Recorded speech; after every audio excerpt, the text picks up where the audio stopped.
எவ்வளோதான் படித்தாலும் சில பேர் சொல்லுவாங்க படிச்சுட்டே இருக்கான் சார், ஆனால் எக்ஸாமில் போனால் மார்க்கே வர மாட்டேங்குது. ஏன்? இதுதான் காரணம். சரியா? கொஞ்சம் பாருங்கள். உங்களுக்கு எதனா கைடன்ஸ் வேணும்னா ஆர்ஜிஆர் அகாடமி 9176552121 இந்த நம்பரில் கால் பண்ணுங்கள். இப்போ கரண்ட் +2 பசங்க வந்து போர்டு எக்ஸாம் ப்ரிப்பேர் பண்ணிட்டு இருப்பீங்க. Concentrate on your board exams. Board exam முடிஞ்சுமே ஒரு ஷார்ட் டேர்ம் ப்ரோக்ராம் எழுதி பார்க்கணுன்னு நினச்சிங்கன்னா ஆர்ஜிஆரில் கிராஷ் கோர்ஸ் இருக்குது. என்ன அப்படி இல்லை சார், இந்த ஒரு மாதத்தில் என்னால் பண்ணிட முடியுமா அப்படின்னு நம்பிக்கை இல்லாமல் இருந்தது. எனக்கு வந்து தெரியாது சார், நான் வெறும் போர்டுக்கு தான் ஃபோக்கஸ் பண்ணேன், எப்படி வரும்னு எழுதி பார்க்கறதுக்கு தான் இந்த வருஷம். ஆனால் நான் 1 இயர் டெடிக்கேட்டடாக வெயிட் பண்ணி பண்ணணுன்னாலும் ரிப்பீட்டர்ஸ் கோர்ஸ் இருக்குது. ரைட்டா? கோர்ஸ் ஃபீ வந்து பார்த்தீங்கன்னா ஆர்ஜிஆரில் இந்த வாட்டி ஒரு 20 ஸ்டூடெண்ட்ஸுக்கான ஒரு பேட்ச் ஒன்று பிளான் பண்ணியிருக்கோம். 4 லட்ச ரூபா ஃபீஸு. பாவிகளா, 4 லட்ச ரூபா ஃபீஸு. ஹாஸ்டல் தங்கறதுக்கு, சாப்பாடுக்கு, கிளாஸு. அந்த குழந்தை கூட எப்பயுமே டீச்சர் இருப்பாங்க. அந்த மாதிரியான 20 ஸ்டூடெண்ட்டை வச்சு ஒரு பேட்ச் ஒன்று பிளான் பண்ணியிருக்கோம். உங்களுக்கு அந்த பேட்ச் தேவை, அதில் நான் இருந்து படித்து நான் வந்து கவர்மெண்ட் சீட்டை அடிக்க போகிறேன் அப்படின்னா கூகுள் ஷீட்டு கீழே கொடுத்துருக்கோம் பாருங்கள், டிஸ்கிரிப்ஷனில் ஃபில் பண்ணி அந்த 4 lakhs ஃபீஸு காம்ப்ரமைஸ்லாம் கிடையாது. ஆனால் 20 ஸ்டூடெண்ட்ஸ் தான் அந்த பேட்சில். அருமையான டீச்சர்ஸு கூடயே இருப்பாங்க. உங்களுக்கு 24 ஹவர்ஸும் கூடயே தங்க வைக்கிறதுக்கு இந்த வாட்டி டிசைட் பண்ணியிருக்கோம். காலையில் அவங்களே எழுப்புவாங்க, நைட்டு அவங்களே தூங்க வச்சுருவாங்க. என்னெல்லாம் டவுட்ஸ் இருக்கோ கூடயே உட்காந்து வந்து ப்ரிப்பேர் பண்ண வைப்பாங்க. அந்த அளவுக்கு உங்களுக்கு டெடிக்கேட்டடாக டீச்சர்ஸும் கொடுத்து பண்ண போகிறோம். 20 ஸ்டூடெண்ட் தான் அந்த பேட்சுக்கு ஸ்பெஷல் பேட்ச். அந்த 20மே ஃபஸ்ட்டில் இருந்தே வந்து மார்க் எடுக்க வைக்கிறது தான் அதனுடைய நோக்கம். ஆனால் அது என்ட்ரன்ஸ் எக்ஸாம்ஸ் வச்சு தான் நம்ம எடுப்போம். வணக்கம், உங்கள் கோவிந்தராஜ். ஆர்ஜிஆர் அகாடமி சார்பாக உங்ககிட்ட பேசிகிட்டு இருக்கேன். இன்றைக்கி நம்ம இந்த வீடியோவில் என்ன பார்க்க போகிறோம்னா நீட்டோட அப்டேட்ஸ் பார்க்க போகிறோம். என்ன சார் நீட்டோட அப்டேட்ஸ் அப்படின்றீங்களா? ஆமாம், லாஸ்ட் இயர் வந்து பார்த்திங்கன்னா நம்மளுக்கு கிட்டத்தட்ட ஒரு 24 lakhs ஸ்டூடெண்ட்ஸ் வந்து பார்த்திங்கன்னா ரிஜிஸ்டர் பண்ணியிருந்தாங்க. 24 lakhs வந்து எதுக்கு? நீட்டுக்காக ரிஜிஸ்டர் பண்ணியிருந்தாங்க. அப்போ 2024ல் 24 lakhs இருந்ததுன்னா ஒவ்வொரு வருடமும் அதுக்கு முன்ன வருடத்தை அப்படின்னு எடுத்துகிட்டு பார்த்தீங்கன்னா குறைஞ்சது ஒரு 1.5 2 லட்சம் பேர் வந்து ஒவ்வொரு வருடமும் இன்க்ரீஸ் ஆகிட்டு இருக்கு. அப்போ 2025ல் இந்த நம்பர்ஸ் வந்து இன்க்ரீஸ் பண்ணுறதுக்கு சான்சஸ் இருக்கா அப்படின்னா, இப்போ நம்மளுக்கு என்டிஏ ஒரு அப்டேட் கொடுத்துருக்காங்க. March 1 ஒரு அப்டேட் கொடுத்துருக்காங்க. என்ன அப்டேட் கொடுத்துருக்காங்கன்னா, இது வரைக்கும் அப்ளிகேஷன் ஃபார்ம்ஸ் போட்டவங்களோட எண்ணிக்கை 15.7 lakhs. என்ன சார் இது கம்மியாயிடுமா அப்படின்ற மாதிரி பார்த்தோம் அப்படின்னா, இன்றைக்கி அப்ளிகேஷன் போடுறதுல நிறைய சேலஞ்சஸ் இருக்குது. பார்த்துருப்பீங்க நிறைய பேர். அப்ளிகேஷன்ஸு வந்து இந்த ஓபிசி சர்டிஃபிகேட்டு, ஆதார், ஓபிசி நிறைய பேர் அப்ளை பண்ணவே இல்லை. ஏன்னா லாஸ்ட் இயர் நம்ம தமிழ்நாடை பொறுத்த வரைக்கும் பார்த்தோம் அப்படின்னா நிறைய பேர் சர்டிஃபிகேட் கேட்கல.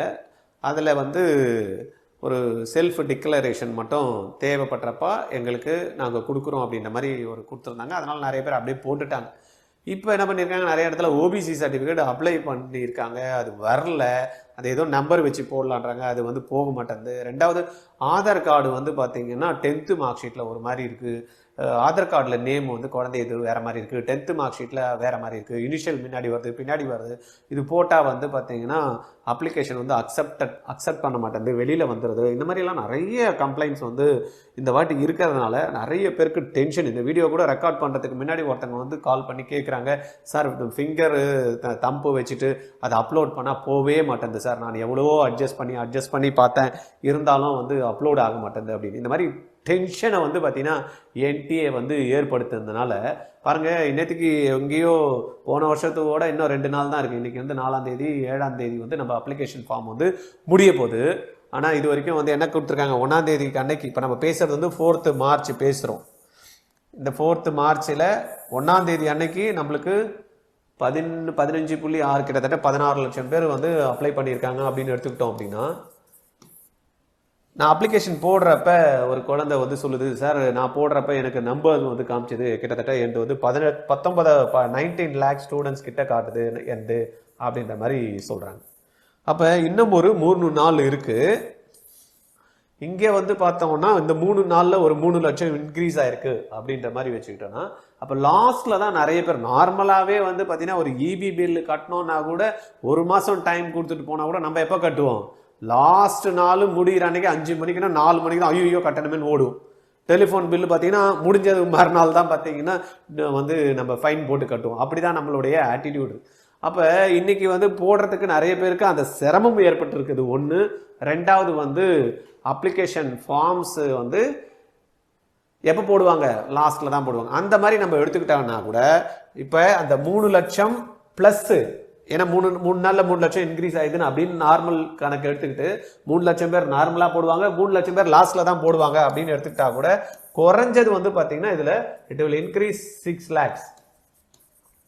அப்போ எத்தனை பேர் போடுறதுக்கு வாய்ப்பு இருக்கு? 2025ல் மினிமம் இதுக்கு கீழே போகிறதுக்கு வாய்ப்பே கிடையாது. 25 lakhs வந்து போகிறதுக்கு வாய்ப்பு இருக்கு. ரெண்டாவது, இந்த 7ஆம் தேதி NTA சொல்லியிருக்காங்க, முடிச்சிருவாங்களா அப்படின்னு பார்த்தா எனக்கு தெரிஞ்சு லாஸ்ட் டே அன்னைக்கு நிறைய பேர் NTAக்கு வந்து மெயில் அனுப்புவாங்க, ரெப்ரசன்டேஷன் கொடுப்பாங்க. என்ன கொடுப்பாங்க அப்படின்னா, நாங்கள் அப்ளிகேஷன் ட்ரை பண்ணோம், லாஸ்ட் நாளில் போல எங்களுக்கு ஓபிசி சர்டிஃபிகேட் வரல, நாங்கள் சர்டிஃபிகேட் அப்ளை பண்ணோம், ஆதார் கரெக்ஷனாக வரல, எங்களுக்கு இது இருக்குது, எங்களுக்கு 10th மார்க் ஷீட்டில் வேறு மாதிரி இருக்குது, இது மாதிரி எங்களுக்கு வந்து டைம் கொடுங்க அப்படின்னு பார்த்தீங்கன்னா கிட்டத்தட்ட ஒரு 5 லட்சம் 6 லட்சம் வந்து மெயில் போகும். அப்போ என்ன பண்ணுவாங்க NTA, ஓகே நம்ம டைம் கொடுக்கலாம். லாஸ்ட் இயர் கூட வந்து பார்த்தீங்கன்னா எக்ஸ்டெண்ட் பண்ணி அப்படியே 20-25 நாள் வந்து எக்ஸ்டெண்ட் பண்ணி கொடுத்துட்டாங்க. அந்த மாதிரி இந்த வருஷம் கூட வந்து பார்த்தீங்கன்னா எக்ஸ்டெண்ட் பண்ணுறதுக்கு வாய்ப்பு இருக்குமா அப்படின்னா என்ன கேட்டால் 100% வாய்ப்பு இருக்குது. எக்ஸ்டெண்ட் வந்து கண்டிப்பாக. சார் JEE மெயினுக்கு பண்ணவே இல்லையே சார் அப்படின்வாங்க. JEE மெயின் வந்து வேற, அது வந்து பார்த்தீங்கன்னா ஆல்ரெடி செஷன் 1 நடந்தது, 2வது செஷனு ஏற்கனவே அது எக்ஸ்பீரியன்ஸ் இருக்குது நிறைய பேருக்கு. அதுக்கான டைமும் வந்து பார்த்தீங்கன்னா கரெக்ஷன் விண்டோ அழகாக கொடுத்து வந்து அவங்க பண்ணிட்டாங்க. லாஸ்ட் இயரில் வந்து ஓபிசி சர்டிஃபிகேட்டு லாஸ்ட் இயரும் கேட்டாங்க, ஓபிசி NCL இருந்தால் தான் நம்ம அதில் ஓபிசி NCL போட முடியும். இதில் அப்படி கிடையாது, ரைட்டா? அதனால நம்மளுக்கு வந்து பார்த்தீங்கன்னா இன்றைக்கி இந்த வாட்டி நிறைய ப்ரொசீஜர் வந்து சேஞ்ச் ஆகிருக்கு, ரைட்? அதனால் இதுக்கு டைம் கொடுப்பாங்கன்னா கண்டிப்பாக டைம் கொடுப்பாங்க. அதுக்காக நான் சொல்கிறேன்னு நினச்சிட்டு சார் சொல்லிட்டாரு டைம் கொடுப்பாங்க அப்படின்னு அப்ளிகேஷன் போடாமல் விட்டுறாதீங்க. நீங்கள் போட்டுருங்க.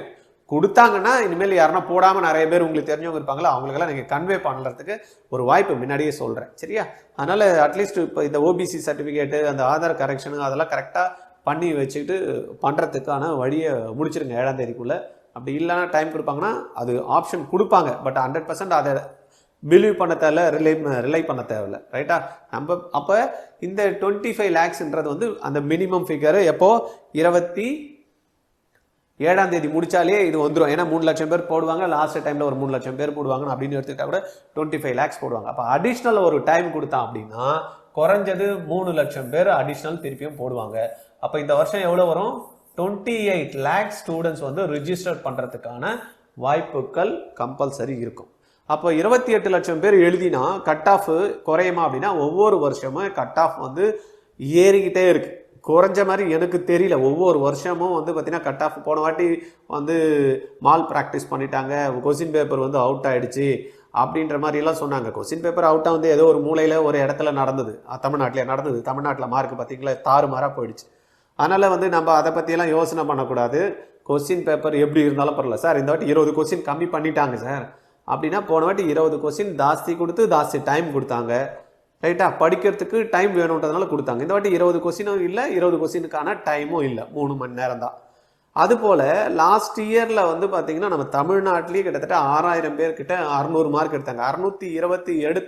618க்கு மேலே இருந்தவங்களுக்கு தான் பிசி கேட்டகரியில் கிடச்சிது. அது பிசி கேட்டகரியிலேயே ஒரு 618க்கு மேலே எனக்கு தெரிஞ்சு வந்து பார்த்தீங்கன்னா ஒரு 2000 ஸ்டூடெண்ட்ஸ் இருந்திருப்பாங்க. ஆனால் அவங்களுக்கு வந்து சீட்ஸ் எவ்வளோ கிடச்சிது? ஒரு பிசி கேட்டகரியில் ஒரு சீட்டு, ஓசியில் சீட்டு எடுத்தாங்க, பிசி கேட்டகரியில் இருக்கிறவங்களுக்கு சீட்டு போச்சுன்னா கூட அவங்களதுல கூட ஒரு 600லேருந்து 700 பேருக்கு வந்து சீட்டு கிடைக்கல, மோர் தென் 600+ இருந்தவங்களுக்கு. அப்போ அந்த குழந்தைங்க எல்லாம் வேறு எதனா போயிருக்குமா? எனக்கு தெரிஞ்ச அந்த குழந்தைங்கலாம் வேறு எதெல்லாம் சேரவே மாட்டாங்க. அதே போல் BCM MBC எல்லாம் பார்த்தீங்கன்னா 600+ இருக்கிறவங்க இருக்காங்க. அப்போ அவங்களே வந்து ஒரு 3000 ஸ்டூடெண்ட்ஸ் வந்து இருப்பாங்க. எனக்கு தெரிஞ்சு லாஸ்ட் இயரு நம்மளுக்கு வந்து சீட்டு கிடைக்காம ஒரு 600 கிட்ட இருக்கிறவங்க ஒரு 300 பேர் இருப்பாங்க, சாரி 3000 பேர் இருப்பாங்க. இந்த 3000 பேரும் இந்த வாட்டி எக்ஸாம்ஸ் எழுதினா கண்டிப்பாக ஒரு 50 மார்க் இன்க்ரீஸ் பண்ணுவாங்க. இந்த வாட்டி 650க்கு மேலே தமிழ்நாட்டில் மட்டும் 3000 ஸ்டூடெண்ட்டு. நீங்கள் கொஸ்டின் பேப்பர் எப்படின்னா கொடுங்க, டஃப்பானா கொடுங்க, ஈஸியானா கொடுங்க, இல்லைனா மீடியமாக கொடுங்க, மாட்ரேட்டாக கொடுங்க, இல்லை ஈஸி டு மாட்ரேட்டாக வச்சுங்க, மாட்ரேட் டு டஃப்னு வச்சுங்க, இல்லை டஃப்பாகவே வச்சா கூட நம்ம குழந்தைங்க, படிக்கிற குழந்தைங்க படிச்சுட்டு தான் இருக்கும். குறை சொல்கிறவங்க குறை சொல்லிட்டு தான் இருப்பாங்க, முடியாதவங்க முடியாமல் தான் இருக்கும், முடிச்சு காட்டுறவங்க முடிச்சுட்டு தான் இருப்பான். அதனால் இதில் வந்து பார்த்தீங்கன்னா ஃபுல்லு மார்க் எடுக்கிறவங்களும் இருப்பாங்க. நீங்கள் பாருங்கள், 180 கொஸ்டினுக்கு 180யும் அட்டன் பண்ணி ஆன்சர் வந்து எல்லாத்தையுமே கரெக்ஷனாக போட்டு 720 மார்க் எடுப்பான். இது எப்படி சார் அவ்வளோ ஆணித்தரமாக அடித்து சொல்கிறீங்க அப்படின்னு பார்த்தீங்கன்னா ஜெய் மெயின் பாருங்களேன். செஷன் 1 நடந்ததா, 90 கொஸ்டின் இருந்த இடத்துல 75 கொஸ்டின் தான் கொடுத்தாங்க. 30 கொஸ்டின் கொடுத்த இடத்துல 25 தான். ஆப்ஷனு இல்லை, தூக்கிட்டான். அப்போ என்ன யாருன்னா 300 எடுக்காமல் இருந்தாங்களா? 100% நீங்கள் பாருங்கள், அதில் குழந்தைங்க வந்து பார்த்தீங்கன்னா 14 குழந்தைங்க முழு மார்க் எடுத்திருக்காங்க, 300. அப்போ நீட்டோட எக்ஸாம் வந்து ஜேஇ வந்து கொஞ்சம் டஃப்பாக இருக்கும். அப்போ ஜேஇலேயே 300 மார்க் எடுத்திருக்காங்க. 13 லட்சம் பேருக்கு 1 லட்சத்துக்கு ஒருத்தன் வச்சுக்கிட்டா கூட என்ன ஆயிடுச்சு, 14 பேர் ஃபுல் மார்க் எடுத்திருக்காங்க. அப்போ நம்ம 28 லட்சம் பேர் எழுத போகிறான்னா நீங்கள் நோட் பண்ணி வச்சுங்க, 28 லட்சம் அப்படின்னா 28 பேர் மினிமம். 28 பேருக்கு மேலே தான் வந்து பார்த்தீங்கன்னா 720 எடுப்பாங்க. இது என்ன ஓவராக இருக்குன்றீங்களா? கண்டிப்பாக இப்படி தான் இருக்கும். ஏன்னா பசங்க வந்து ஷார்ப்பாக இருக்காங்க, படிக்கிறாங்க. சிலபஸும் வந்து பார்த்தீங்கன்னா ஃபஸ்ட்டுக்கும் இப்போதைக்கெல்லாம் புக்கில் இருக்கிறத தவிர வெளியில் பசங்களே வந்து பார்த்தீங்கன்னா புக்கில் இருந்து ஏதாவது ஒரு அடிஷ்னலாக டீச்சர் சொன்னால் ஐயோ இதெல்லாம் ஏன் சொல்கிறீங்க, இதெல்லாம் கேட்க மாட்டாங்க அப்படின்ட்டு பார்த்தீங்கன்னா தெளிவாக வச்சுருக்காங்க. என்ன தான் டெப்த்தாக கேட்டால் கூட புக்கில் இருந்து வெளியில் போகிறது கிடையாது. புக்கை வந்து தலைகீழாக புரட்டி போட்ட பசங்கள்லாம் இருக்கிறாங்க. அதனால் நீங்கள் மற்றவங்க சொல்கிறாங்க போன வாட்டி 650 வந்து ஆல் இண்டியா கோட்டாவில் நின்றுது, இந்த வாட்டி 630 வரும் அப்படின்னு சில பேர்லாம் சொல்லிட்டு இருப்பாங்க. அதெல்லாம் நீங்கள் நம்பி நம்மளுக்கு ஒரு 20 மார்க் கம்மியாகிடும், போன வாட்டி 618 மார்க் வந்து இந்த வாட்டி 600க்கு தமிழ்நாட்டில் கிடைக்கும் அப்படின்னு தேவையில்லாமல் கன்ஃபியூஸ் பண்ணி மைண்டை செட் பண்ணி 620க்கு செட் பண்ணிட போகிறீங்க, மாட்டிப்பீங்க. ரைட்டா? அதனால் நீங்கள் அந்த மாதிரியான வேலைகள் பார்க்காம உங்களுடைய மினிமம் மார்க் 650 அபோவ் இதை தான் வந்து பார்த்தீங்கன்னா ஒரு பிசி கேண்டிடேட்டாக இருந்தால் நீங்கள் செட் பண்ணி ஒர்க் பண்ணணும். ரைட்டா? 30 மார்க்கு நம்ம குஷன் வச்சுக்கணும். அப்போ தான் உங்களுக்கு வந்து பார்த்தீங்கன்னா கேட்ட காலேஜ் கிடைக்கிறதுக்கான வாய்ப்பு இருக்கும். இல்லைனா அந்த பார்டரில் இருந்தீங்கன்னு வச்சிங்களேன், எக்ஸாம் எழுதுகிறப்போ எவ்வளோ ஃபியர் இருந்ததோ, எக்ஸாம் ப்ரிப்பரேஷன் பண்ணுறப்போ எவ்வளோ ஃபியர் இருந்தோ, அது மாதிரி 3 மடங்கு வந்து பார்த்தீங்கன்னா டென்ஷன் ஆகிடுவீங்க கவுன்சிலிங். அப்போ எனக்கு கிடைக்குமா கிடைக்காது பார்த்தீங்கன்னா ஃபர்ஸ்ட் ரவுண்டு போடுவோம். ஃபர்ஸ்ட் ரவுண்டில் கரெக்டாக உங்கள் மார்க் பக்கத்தில் உங்களுக்கு 40 ரேங்க்னா 39ல் நிற்கும், 40 நம்மளுக்கு சீட் கிடைச்சி. அதோட டென்ஷன் கிடையவே கிடையாது. ஒவ்வொரு வருஷமும் நான் பார்க்குறேன் குழந்தைங்களும் பேரண்ட்டும் வந்து பார்த்தீங்கன்னா கதறாங்க அந்த பார்டர் மார்க் இருக்கிற இடத்துல. அதனால் நீங்கள் தேவையில்லாமல் கன்ஃபியூஸ் பண்ணிவிட்டு யாரோ ஒருத்தங்க கட் ஆஃப் கம்மி ஆகும்னு ஏதோ ஒன்று சொல்கிறாங்களா, அது எல்லாத்தையும் நினச்சிக்கிட்டு மைண்டில் வச்சுக்கிட்டு ரிலாக்ஸ் பண்ணிடாதீங்க. இருக்கக்கூடிய இன்னைக்கு என்ன 4, இந்த 4ஆம் தேதி அடுத்த நாளை விட்டா அதுக்கு அடுத்த நாள் எக்ஸாம் எழுதிட்டு உட்காந்துருப்பீங்க. நீங்கள் கரெக்டாக பிளான் பண்ணுங்க. ஈஸி தான், ஈஸி தான், ஈஸி தான், ஈஸி தான். நீட் எக்ஸாம் ஈஸி தான். யார் எப்படி என்ன சொன்னாலும் ஃபிசிக்ஸில் அடிக்கிறவன் அடிச்சுட்டு தான் இருப்பான், கெமிஸ்ட்ரி மார்க் ஸ்கோர் பண்ணவன் பண்ணிட்டு தான் இருப்பான், பயாலஜி ஃபுல் மார்க் அப்படி ஊதுறவன் ஊதிட்டு தான் இருப்பான். அதனால் நீங்கள் என்ன எய்ம் பண்ணணும், நம்மளுடைய கவர்மெண்ட்டில் சீட்டு என்னோடது ரிசர்வ்டு, அதுக்கு நான் ரெடியாக இருக்கேன். காமாக கூலாக ஹாப்பியாக படிங்க. ஏன்னா நிறைய பசங்களை பார்க்குறேன், முகம் பார்க்குறதுக்கே கஷ்டமாக இருக்குது. அப்படியே சோர்ந்து போய் சொங்கி போய் அப்படியே கூனி குறுகி என்னால் முடியுமா அப்படின்னு முகத்துலேயே அது தெளிவு இல்லைன்னு வச்சுக்கோங்களேன். மைண்டு நீங்கள் என்ன தான் ப்ரிப்பரேஷன் பண்ணாலும் எடுத்துக்காது. அதே போல் நைட்டு 3:30 வரைக்கும் படிக்கிறேன், 4:30 வரைக்கும் படிக்கிறேன்னு குழந்தைங்க வந்து பார்த்திங்கன்னா தூக்கத்தை தொலைச்சிடுறாங்க. கரெக்டாக தூங்குங்க, 10-11 மணிக்கு படுத்துருங்க. காலையில் நீங்கள் எழுந்துங்க, பரவாயில்ல, ஒரு 3:30 4 o'clock எழுந்துருங்க. சார் எழுந்துக்கிறதுக்கு எனக்கு வந்து கஷ்டமாக இருக்குன்னா ஒரு 2 நாள் 3 நாள் பழக்கம் ஆகிடும். எல்லாமே பழக்கம் தானே. 2 மணி வரைக்கும் நம்ம என்ன பிறந்ததுல இருந்து நைட்டு 2 மணி வரைக்கும் முடிச்சுட்டு இருந்தோமாண்ணே. பிறந்ததுமே எப்போதும் தூங்கிட்டே இருப்போம். அப்புறமா வந்து பழக்கம் மாறிடுச்சு இல்லையா? 7 மணிக்கு தூங்கும், அப்புறம் 8 மணிக்கு தூங்க ஆரம்பித்தா 9 மணிக்கு, பழக்கத்தில் 11 மணிக்கு தூங்க ஆரம்பித்தா அப்புறம் 12 மணிக்கு, அப்புறம் 2 மணிக்கு அப்படின்னு பழக்கம் தானே. அதை நீங்கள் கொஞ்சம் மாற்றிக்கிட்டு கொஞ்சம் ப்ரிப்பேர் பண்ணுங்கள். ஏன்னா பிரெயினுக்கு கொஞ்சம் நீங்கள் டைம் கொடுக்கணும். என்னெல்லாம் காலையிலேருந்து படிக்கிறோமோ அதை ஸ்டோர் பண்ணி எப்படி நம்ம ஒரு அரைமறையில் என்னெல்லாம் தேவையோ அதெல்லாம் அடுக்கி வைக்கிற மாதிரி நம்ம பிரெயின் என்னெல்லாம் படிச்சோமோ எது எங்கெங்கே இருக்கணுமோ அதெல்லாம் எடுத்து வச்சு ஸ்டோர் பண்ணி கொடுக்கறதுக்கு அதுக்கு டைம் கொடுக்கணும். அது என்ன டைம்னா ஆஃப்டர் 10 o'clock நீங்கள் தூங்க ஆரம்பிச்சிங்கன்னா ஒரு 10லேருந்து ஒரு 12 மணி வரைக்கும் அந்த வேலையெல்லாம் பிரெயின் அழகாக பண்ணும். ரைட்டா? கம்ஃபர்டபுள் அந்த டீப் ஸ்லீப் தூங்கி ஒரு 4 மணிக்கு எழுந்தோன்னா அந்த ஃப்ரெஷ்ஷாக தேவையான விஷயங்கள்லாம் வச்சுருக்கோம். உங்களுக்கு அப்போ வேணும் அப்படின்னா எக்ஸாம் டைமில் டக்குன்னு எடுத்து கொடுக்கும். அதுக்கான டைம் நீங்கள் கொடுக்கலன்னா எவ்வளோதான் படித்தாலும் சில பேர் சொல்ல படிச்சுட்டே இருக்கான் சார், ஆனால் எக்ஸாமில் போனால் மார்க்கே வர மாட்டேங்குது. ஏன்? இதுதான் காரணம். சரியா? கொஞ்சம் பாருங்கள். உங்களுக்கு எதனா கைடன்ஸ் வேணும்னா ஆர்ஜிஆர் அகாடமி 9176552121 இந்த நம்பரில் கால் பண்ணுங்கள். இப்போ கரண்ட் +2 பசங்க வந்து போர்டு எக்ஸாம் ப்ரிப்பேர் பண்ணிட்டு இருப்பீங்க. Concentrate on your board exams. Board exam முடிஞ்சுமே ஒரு ஷார்ட் டேர்ம் ப்ரோக்ராம் எழுதி பார்க்கணும்னு நினச்சிங்கன்னா ஆர்ஜிஆரில் கிராஷ் கோர்ஸ் இருக்குது. என்ன அப்படி இல்லை சார் இந்த ஒரு மாதத்தில் என்னால் பண்ணிட முடியுமா அப்படின்னு நம்பிக்கை இல்லாமல் இருந்தது. எனக்கு வந்து தெரியாது சார், நான் வெறும் போர்டுக்கு தான் ஃபோக்கஸ் பண்ணேன், எப்படி வரும்னு எழுதி பார்க்கறதுக்கு தான் இந்த வருஷம். ஆனால் நான் 1 இயர் டெடிக்கேட்டடாக வெயிட் பண்ணி பண்ணணுன்னாலும் ரிப்பீட்டர்ஸ் கோர்ஸ் இருக்குது. ரைட்டா? கோர்ஸ் ஃபீ வந்து பார்த்தீங்கன்னா ஆர்ஜிஆரில் இந்த வாட்டி ஒரு 20 ஸ்டூடெண்ட்ஸுக்கான ஒரு பேட்ச் ஒன்று பிளான் பண்ணியிருக்கோம். 4 லட்ச ரூபா ஃபீஸு. பாவிகளா, 4 லட்ச ரூபா ஃபீஸு. ஹாஸ்டல் தங்கறதுக்கு, சாப்பாடுக்கு, கிளாஸு. அந்த குழந்தை கூட எப்பயுமே டீச்சர் இருப்பாங்க. அந்த மாதிரியான 20 ஸ்டூடெண்ட்டை வச்சு ஒரு பேட்ச் ஒன்று பிளான் பண்ணியிருக்கோம். உங்களுக்கு அந்த பேட்ச் தேவை, அதில் நான் இருந்து படித்து நான் வந்து கவர்மெண்ட் சீட்டை அடிக்க போகிறேன் அப்படின்னா கூகுள் ஷீட்டு கீழே கொடுத்துருக்கோம் பாருங்கள், டிஸ்கிரிப்ஷனில் ஃபில் பண்ணி அந்த 4 lakhs ஃபீஸு காம்ப்ரமைஸ்லாம் கிடையாது. ஆனால் 20 ஸ்டூடெண்ட்ஸ் தான் அந்த பேட்சில். அருமையான டீச்சர்ஸு கூடயே இருப்பாங்க, உங்களுக்கு 24 ஹவர்ஸும் கூடயே தங்க வைக்கிறதுக்கு இந்த வாட்டி டிசைட் பண்ணியிருக்கோம். காலையில் அவங்களே எழுப்புவாங்க, நைட்டு அவங்களே தூங்க வச்சுருவாங்க. என்னெல்லாம் டவுட்ஸ் இருக்கோ கூடயே உட்காந்து வந்து ப்ரிப்பேர் பண்ண வைப்பாங்க. அந்த அளவுக்கு உங்களுக்கு டெடிக்கேட்டடாக டீச்சர்ஸும் கொடுத்து பண்ண போகிறோம். 20 ஸ்டூடெண்ட் தான் அந்த பேட்சுக்கு, ஸ்பெஷல் பேட்ச். அந்த 20மே ஃபஸ்ட்டில் இருந்தே வந்து மார்க் எடுக்க வைக்கிறது தான் அதனுடைய நோக்கம். ஆனால் அது என்ட்ரன்ஸ் எக்ஸாம்ஸ் வச்சு தான் நம்ம எடுப்போம். அந்த குழந்தைங்களுக்கு வந்து பார்த்தீங்கன்னா ஒரு என்ட்ரன்ஸ் கொடுத்தா அந்த 4 லட்ச ரூபாய் நீங்கள் கொடுக்குறது பெருசு இல்லை. அது முடிச்சுட்டு வெளியில் வரப்போ யூ ஹவ் டு கெட் வந்து கவர்மெண்ட் சீட். அப்போ வாங்குறப்ப அதுக்கான தகுதியும் உங்களுக்கு இருக்கா அப்படின்னு. ஏன்னா நிறைய பேர் சொல்கிறாங்க, நீங்கள் என்ன வந்து சும்மா எல்லாரையும் சேர்த்துப்பீங்க, படிக்காத பசங்களை படித்தவங்களெல்லாம் அப்புறமா ரிசல்ட் வரலன்னு பசங்க குறை சொல்லுவீங்க, நீங்கள் வந்து அசஸ் பண்ணி எடுங்களேன் அப்படின்னு.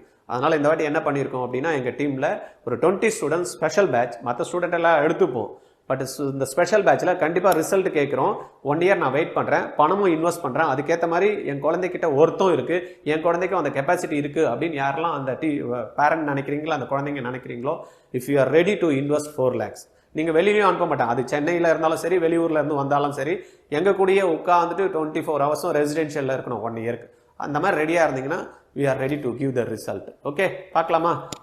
உங்களுடைய டீட்டெயில்ஸை வந்து கூகுள் ஷீட்டில் கொடுங்க, இல்லை எனக்கே டைரெக்டாக கால் பண்ணி பேசணுன்னா 9176552121 இந்த நம்பரில் கால் பண்ணுங்கள். we are ready to help you. Thank you.